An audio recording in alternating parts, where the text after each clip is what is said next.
दोस्तों, सबसे पहले आप सभी को स्वतंत्रता दिवस की बहुत सारी शुभकामनाएं।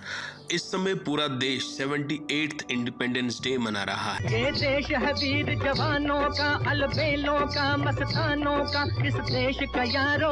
और हम इसी इंडिपेंडेंस डे पर कुछ ऐसे जांबाज, बहादुर और देशभक्त सिपाहियों की बात करेंगे जिन्होंने हमारे देश की सुरक्षा के लिए और ताकि हम ये इंडिपेंडेंस डे हर साल मना सके, उन्होंने अपनी जान कुर्बान कर दी। दोस्तों, सबसे पहले हम बात करते हैं शहीद कैप्टन विक्रम बत्रा की।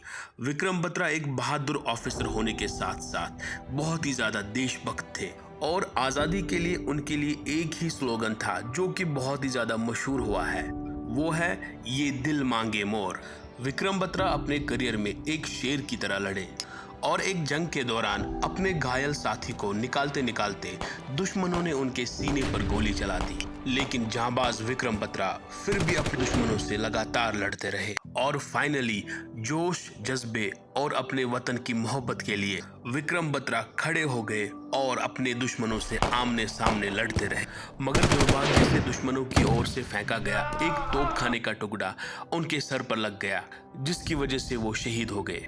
कहा यह जा रहा है कि इस बहादुर सिपाही ने अपने एक दोस्त से ये कहा था कि या तो मैं हिंदुस्तान का झंडा लहराते वापस आऊंगा या तो फिर उसी झंडे में लिपट कर आऊंगा।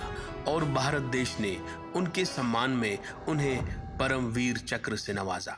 दूसरे बहादुर सिपाही जिनकी हम बात करने वाले हैं, उनका नाम है राइफलमैन जसवंत सिंह रावत।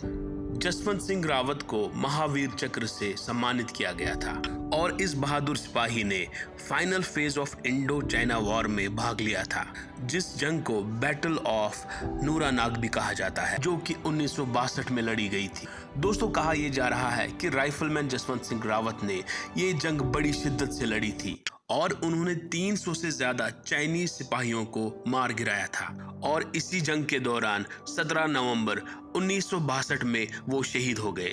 उनकी शहादत के पीछे की एक मिस्टीरियस और दिलचस्प कहानी ये है कि वहां के स्थानीय लोगों और सैनिकों को ये लगता है कि जसवंत सिंह की आत्मा अभी भी उसी जगह पर मौजूद है और वह रात में इलाके में घूमते और उनकी रक्षा करते हैं। वहां के स्थानीय लोगों की ये भी आस्था है कि जसवंत सिंह उनके ख्वाबों में आते रहते हैं और उनकी समस्याओं का समाधान भी करते हैं। पूर्वी सीमा की रक्षा करने वाले सैनिक भी खुद को सुरक्षित महसूस करते हैं और जसवंत सिंह की आत्मा को धन्यवाद करते हैं।